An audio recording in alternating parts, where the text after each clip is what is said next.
Welcome. This is another episode of Marketing Tips for Doctors.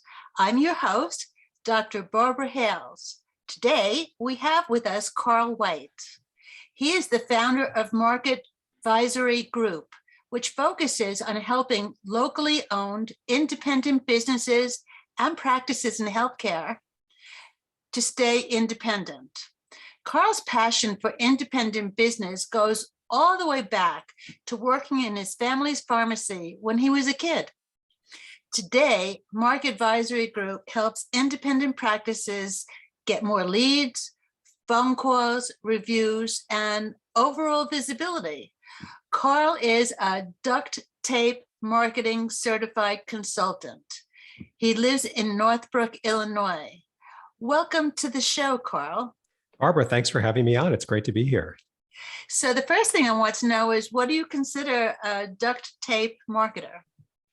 So Duct Tape Marketing is an organization that's been around for about 20, 25 years, I think a little bit longer.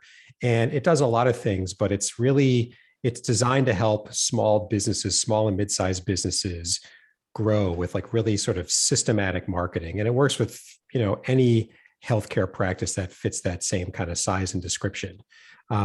You can become a duct tape marketing certified consultant. You go through some steps, you kind of join the organization. There's a lot of tools and support in the back end. I joined it because before Market Advisory Group, I worked in large corporate America, always marketing in healthcare, which does not translate very well into small business world where you and I live. And so duct tape marketing was a nice way to help me make that leap.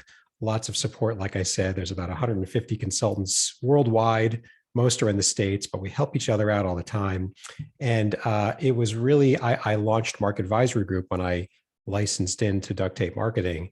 And it's been like the game changer. I'm not sure I'd still be here if it wasn't for just following them and learning the ropes of small business land, so to speak, now that I'm on my own feet. So yeah. So how long did it take from the time that you joined that organization until the time that you felt I'm good enough to create my own marketing company? So I'm still licensed in with them because there's just a lot of ongoing support, new tools and things. You get to collaborate with others.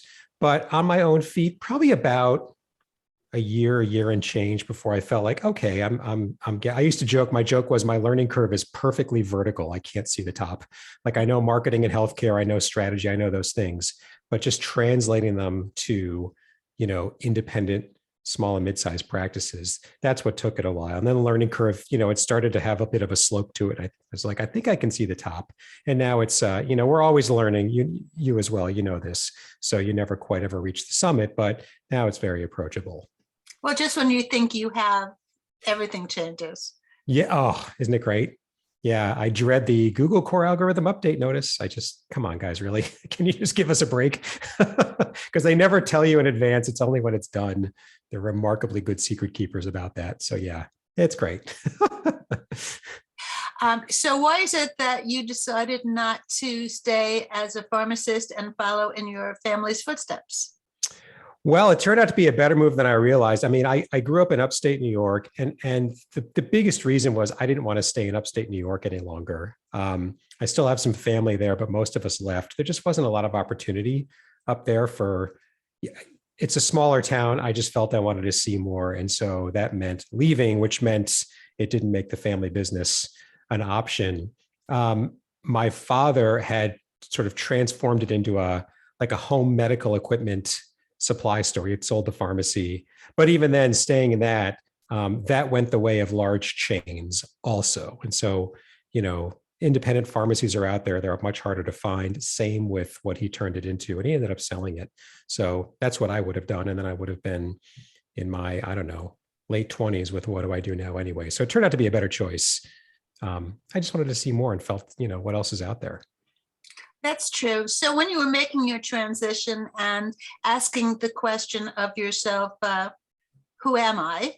And what is it that I'm meant to do? How did you see that marketing was the answer? So I spent about 10 years in sales. I sold college textbooks. I would traipse all over college campuses looking for professors of all sorts of different disciplines.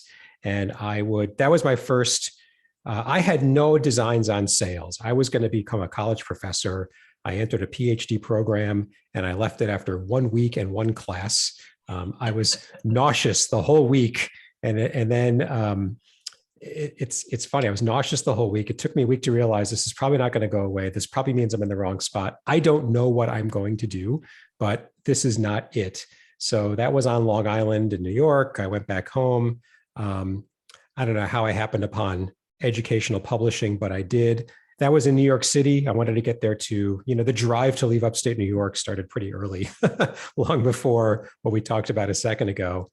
And I didn't know they needed salespeople. I didn't know how it worked, but then I discovered that was the way to climb. And so I did that. Sales and marketing are very close cousins in a way. Sometimes they agree and sometimes they don't, but they're highly related. And that's how it started. And from there, I did sales for about 8 or 9 years, and it just felt like it was getting a bit repetitive. I was having a hard time justifying the cost of a college textbooks. And I thought, well, if I'm a salesperson and I'm having a hard time justifying this, and that means it's becoming inauthentic to continue selling them. So now I'm approaching 30. So I went and got an MBA at the University of Michigan Business School, go blue. I loved it.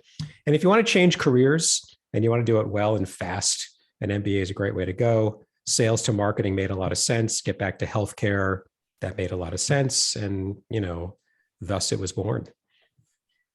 Do college students use textbooks anymore, or I'm is so everything out of it. digital?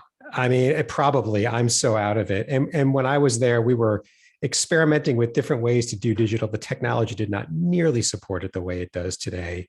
One good thing that we were doing at the time is we were taking books.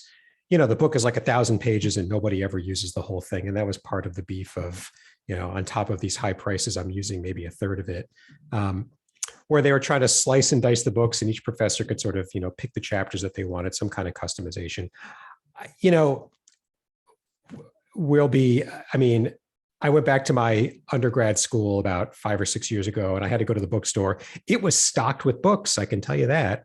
How many were being sold and how many were used, I don't know. But you would think that it's a lot more flexible and a lot more maybe tailored today. I'd be disappointed if it weren't, I guess, with all the technology that's available now.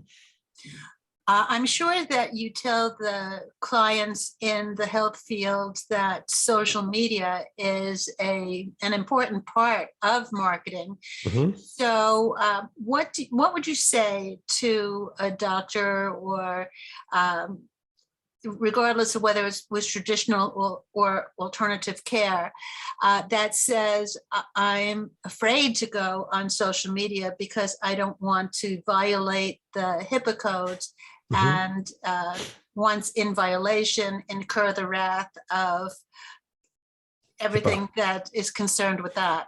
The HIPAA police. There's no such thing. That's just the term that I use to kind of catch people's attention. The first thing that I would say is, I guess in no particular order, Dr. X, you need to go where your prospective patients go. And it's hard to believe that none of them go on social media to hunt around for a doctor, for a doctor's office. It's just hard to believe that that's not the case. And so you need to be there. You get agreement on that first. The objection of HIPAA, that's pretty easy. So, the easiest way to explain HIPAA is you can't. So if you get a review on Facebook or Instagram or Google or anywhere else, there's great, I'd say, debate amongst the healthcare attorney community about whether you can reply to that at all. Where they all agree is you can't disclose a doctor-patient relationship. They all say that. So you can't say, we're so glad you had a great experience with us. You've just outed the relationship. That's a bad thing. The very conservative attorneys will say you can't reply at all. Any reply discloses. The less conservative ones will say, you can thank that person. Hey, thanks for the nice comment. Full stop. And then, strictly speaking, you haven't disclosed anything. But you should be on there. How much at that point? Do you start doing advertising or get really in depth? that depends on the nature of your service and the nature of the buying process. You don't necessarily have to do all of that. You just, it depends on what, just like I said, the service that you have and the buying process for them. Our clients are all on social media in a kind of like a supporting role, because people go on Facebook, people go on Instagram, and what do we want them to see? A professional, vibrant, up-to-date presence that says to them, okay, they're alive and well, this practice, they're up to date, they're taking care of things. This page isn't a year and a half old, because things like that makes people wonder, are they still open? What happened? You just don't want to create those kind of question marks. And I promise you, Doc, right? Well, sure. Or they closed or whatever. Yeah. I mean, there's always an exception, because Dr. X, let's take a look at who you consider your competition, and are they on there? Because if they're on there with a vibrant presence, or vibrant enough, and you are not, I promise you, just put yourself at a disadvantage. And why would you want to do that? Absolutely. What may seem as a surprise to many people, but not to the doctor himself, is that I had been considering going to a chiropractor to get manipulation of my bones, take out the kinks from my muscles. Sure. And, it was on the back burner.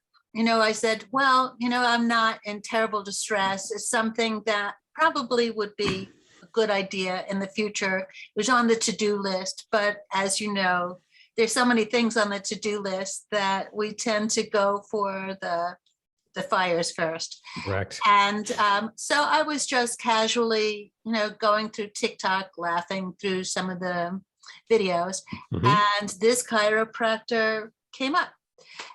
He seemed professional. He was discussing issues that I had been interested in learning about. And I thought, and he was local. So I thought, well, this is someone that I should look into. So from there, I did look at his reviews and looked up his history. He seemed quite professional. And I wound up calling the office and,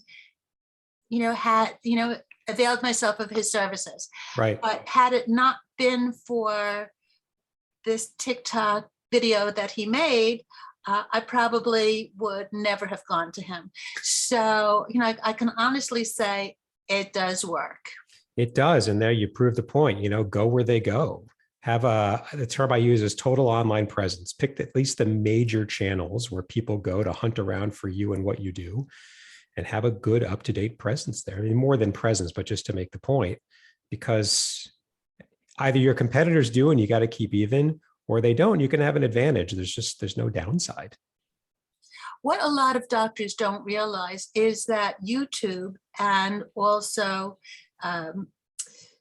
TikTok are search engines. So that if someone were to just go into that little magnifying glass to search for a particular keyword or a service, depending upon how you rank on that platform, they will tell the viewer, hey, I think this is the person that you should go to.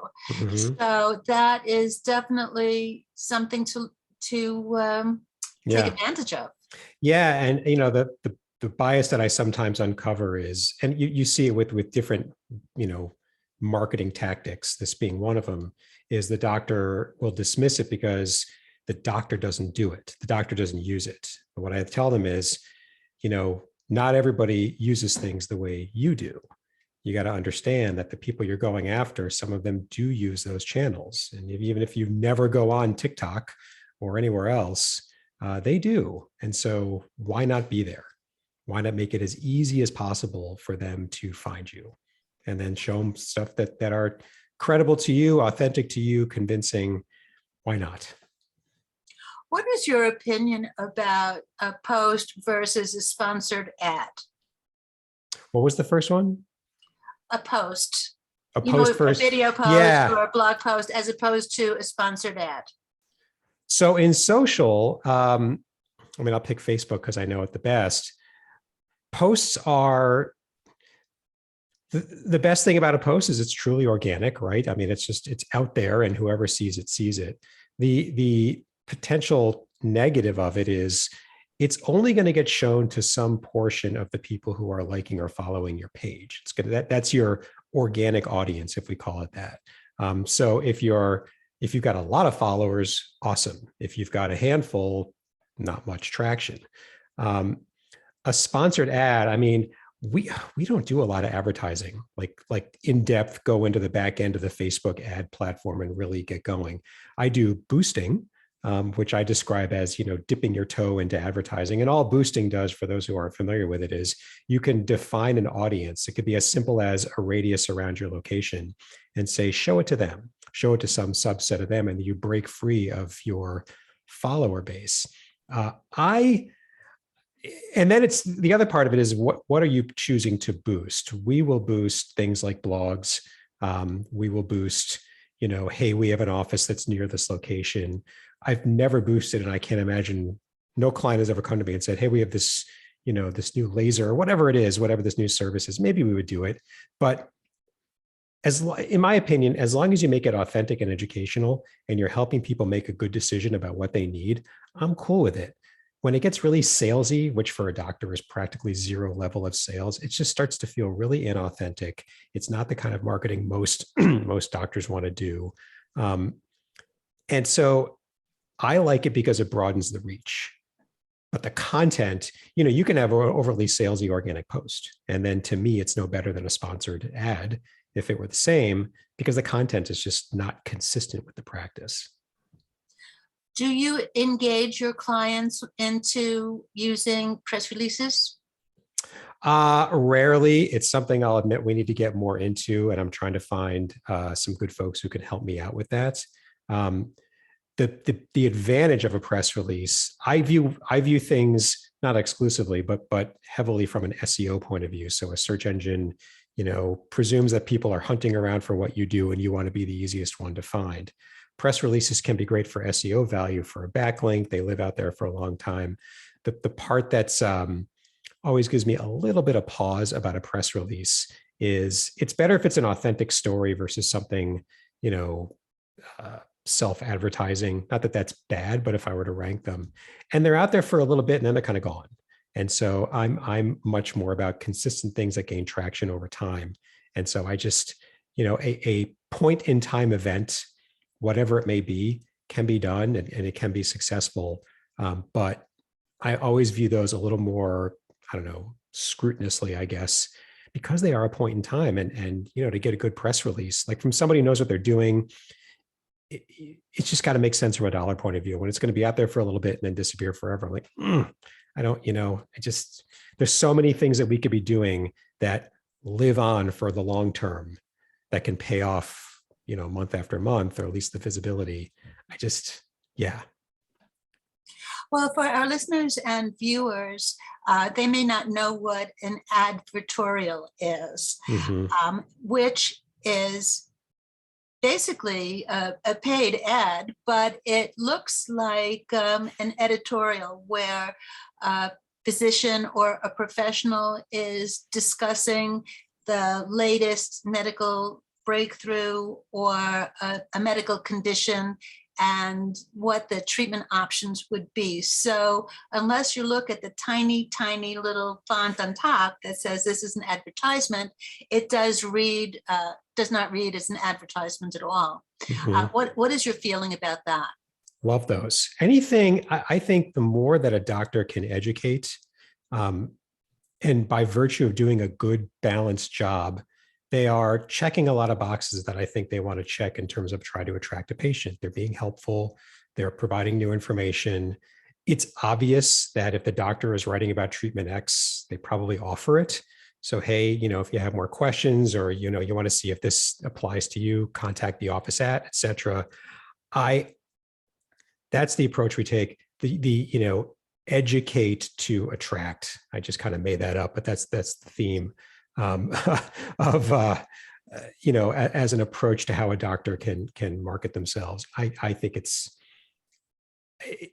just, I've yet to have a client say to me, we want to go, what we would consider like a traditional advertisement. We want to be salesy. And I I'd much rather educate people and have my clients educate people. And by virtue of showing their expertise in a helpful way, you build trust. They must know what they're doing. I'll bet you that TikTok video that you saw was probably educational in some way. And that's part of what got you to stick around and watch the whole thing and left a positive impression.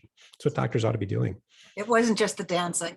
Right. The dancing held your attention, like what the heck's going on? But the words that came out of his mouth were probably helpful, right? And not just where he is, but he or she is, but some sort of problem that One thing that that they you can did solve. touch upon just like a second ago, and maybe you didn't realize it, but I want to highlight that, is that any content that you put out should be in sync with what you represent, your brand, and the procedures that you do.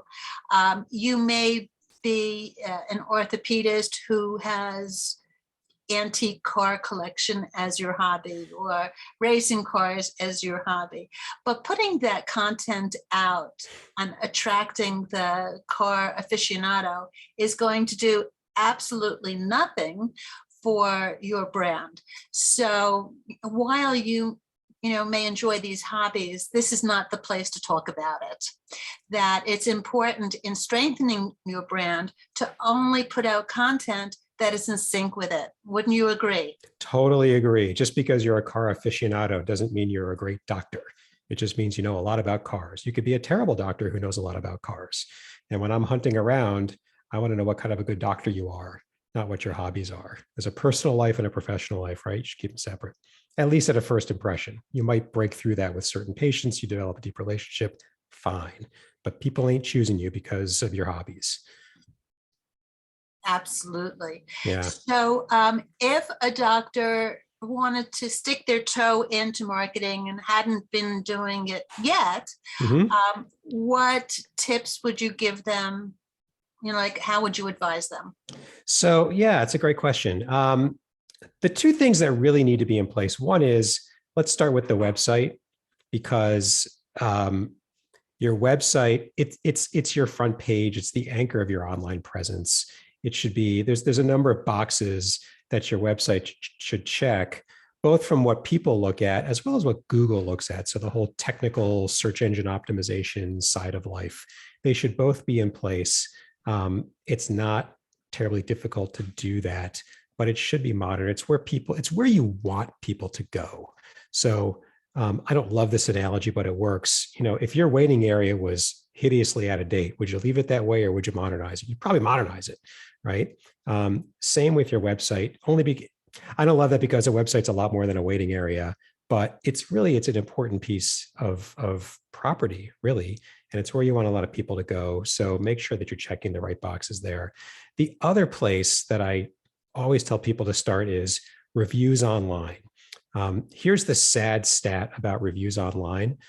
People trust reviews from strangers online as much as they trust recommendations from their friends and family. I mean, isn't that sad that a bunch of strangers are as influential, more or less, as your friends and family? But they create a really good first impression. And, if you are Dr. X and you've got 10 or 15 years of experience doing what you do, but you have, a small handful of reviews and they're kind of old, the first impression that you're creating is not that you're really experienced and good at it. It's not much of an impression at all. And so what a mismatch between the reputation you're showing online and versus the reputation that you actually have. And so start getting reviews. Just join it. You can't beat it. You can't fight it. Your competitors, at least one of them has more than you do. So join it, start getting reviews. It's work we do with a lot of clients. I know that you do as well. And, get that going and then come back and look at, maybe that's enough marketing, those two things, or maybe you need some more. Take it one step at a time. How do you advise doctors to increase or incentivize their patients to leave reviews? It's just getting in the habit of asking. So you make it really easy for the patient to leave a review. There are systems out there that make it hard, lots of clicks. Where do I go? Or the process is hard. But the number one reason why the clients that I have that do well with reviews versus those that do not is that the ones that do well have built the discipline of asking. And asking can be looking a patient in the eye, hey, would you please leave us a review? We're trying to get the word out. Or it could be, it's an automated kind of ask, so to speak, like when the patient checks out or some other automated way. Either way, get in the habit, get the reviews, and get up to date, because having a handful of reviews is bad. Here's the other thing. Once a review reaches about 3 months old, the reader of that review starts to discount its strength in their mind a little bit. And the older it gets, the less they pay attention to it. So people want new reviews too. So if you're getting, it depends on your patient volume, but 1 or 2 new reviews a month, you're good. And then over time, that gross number will take care of itself. But it takes, the other sad fact is that unhappy people will make all sorts of time to complain about you without being asked, but the happies need the asking.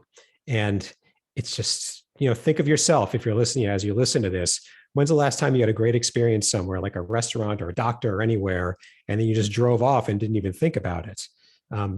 You need to be asked. And then it needs to be really super duper easy for you to leave the review fast. Don't have to think about where to go. And then it gets back to Dr. X. If you want to reply to that review, just be careful from a HIPAA point of view. Make sure that if you're sharing the patient's name and their email address or their phone number, that together those things count as protected health information. You're doing it in a HIPAA compliant way. We set all that sort of stuff up, and then it's just very easy to kind of get going. But it's building the habit, one way or the other.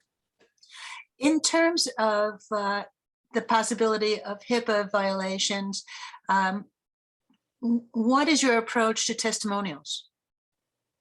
You mean what do you mean? Like when a patient, it's like posted like if as a loyal patient, I wanted to say, like Dr. White was, like fantastic. He cured me. He put 5 hearts in my uncle, and now he runs the racetrack. Got it. Whatever. And I put my name at the bottom. Do you allow that, or do you advise people to just have like the initials and where they're from, or do you feel that really looks made up if you do that? How do you approach the situation? It's a really good question. So the first thing I'll say is I'm not a healthcare attorney, and I strongly believe that every practice owner should have a healthcare attorney kind of on their team just for questions like this. But I'll tell you what I know and what I understand. So if I left a review for Dr. Barbara Hales and I left it on Google, my understanding is that I can say whatever. So I know I can say whatever I want because I'm the patient. I can say whatever I want about my condition. It's you who are restricted in what you can share as the doctor. You are the covered entity. So my understanding is that if I put that on Google, which is not your property, it's like an independent, it's a third party property, that's okay. And my name will show on that review however I set up my Google account. So if I set it up as Carl White, my full name is going to show. If I set it up as Carl W. or anything else, that's what's going to show. When that review, if you want to sort of stream that review back to your website, now in Illinois, that's where I am, there's certain conditions.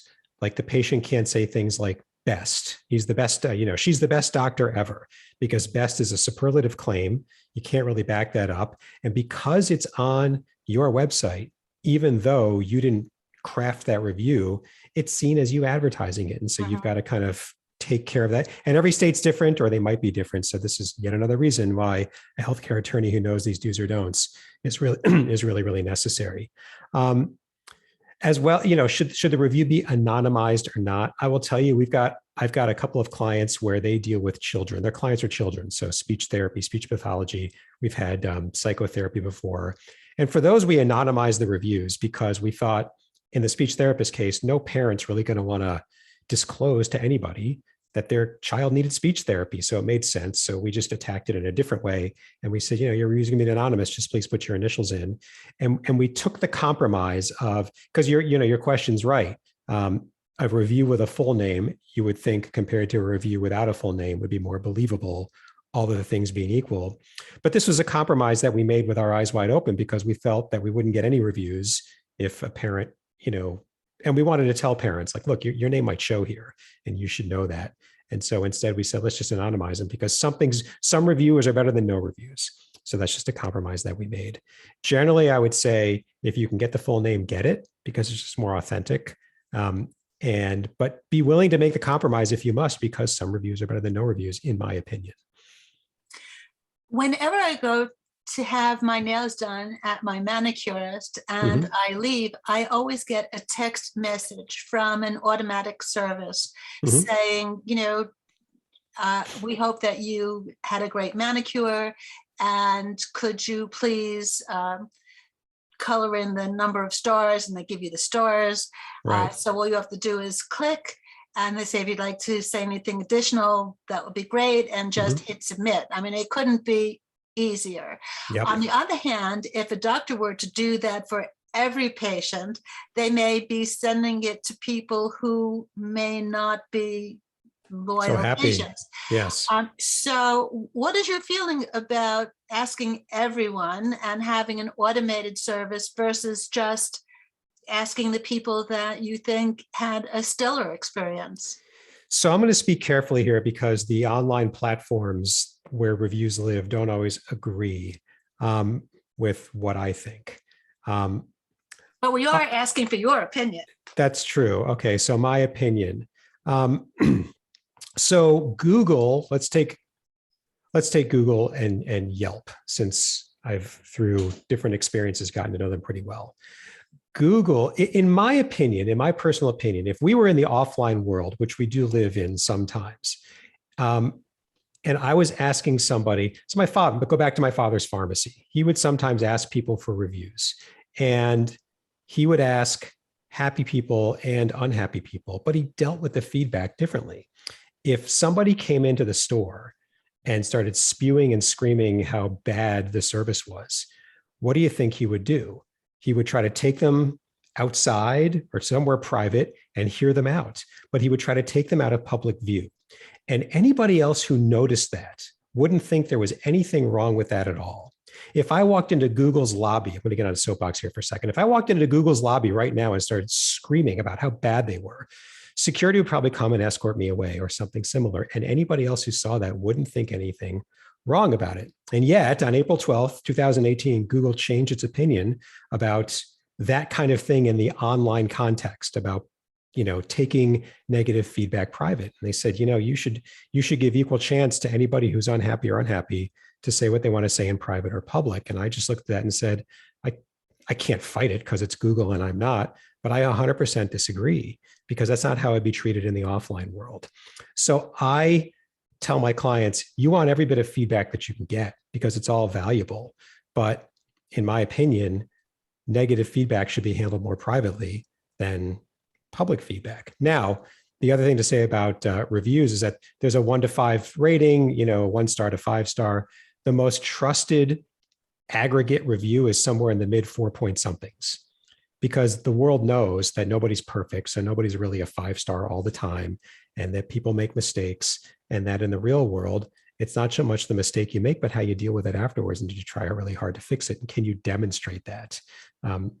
And that becomes the most sort of trusted level. And so, I don't encourage my clients to get a couple of bad reviews to get the overall, off of a 5 and at a 4 point something.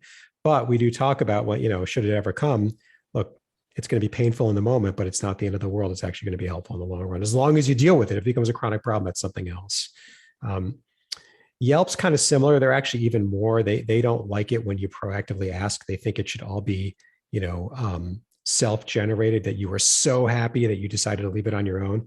And in concept, I can't disagree with that, but we know that happies are much less likely to do that on their own than the unhappies are. And so it can create kind of a skew.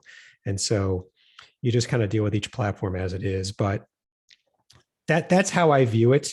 But I'm very mindful of the power that Google has, and, more than my opinion, I don't want my clients to get, penalized by Google. So we observe their rules very faithfully.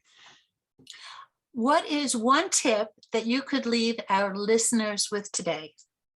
Start asking for reviews. If I had to pick one thing, if you're not already doing it, and if you're doing it, ask yourself, am I really doing it consistently? Ask yourself, in the past month, how many new patients did we have? And of them, how many do I, the owner, think were happy with the services? What percentage? And it's usually a very high percentage. So if you had 50 patients in the past month and 90 of them, 45 were happy. How many did we ask to leave us a review? The answer is usually none. Just fix that somehow, however you do, because that kind of reinforcement of your reputation, your trustworthiness, your dependability, all the things that you want patients to say about you is lost. People who actually experience it just walked out the door. Resolve to fix that somehow. If listeners would like to reach you, how can they do so? Yeah, two ways. My phone number is area code 847-802-8479. That's direct to me. My email, it's a mouthful. It's whitec, WHITEC, at market, MARKET, visory, V as in Victor, ISORY, group.com. You can also go to our website, marketvisorygroup.com, and there's right on the homepage, there's a big button, schedule a call. You can do that as well. Well, it has been absolutely delightful speaking with you today. It's Carl White. You too, Barbara. This is another episode of Marketing Tips for Doctors with your host, Dr. Barbara Hales. Till next time.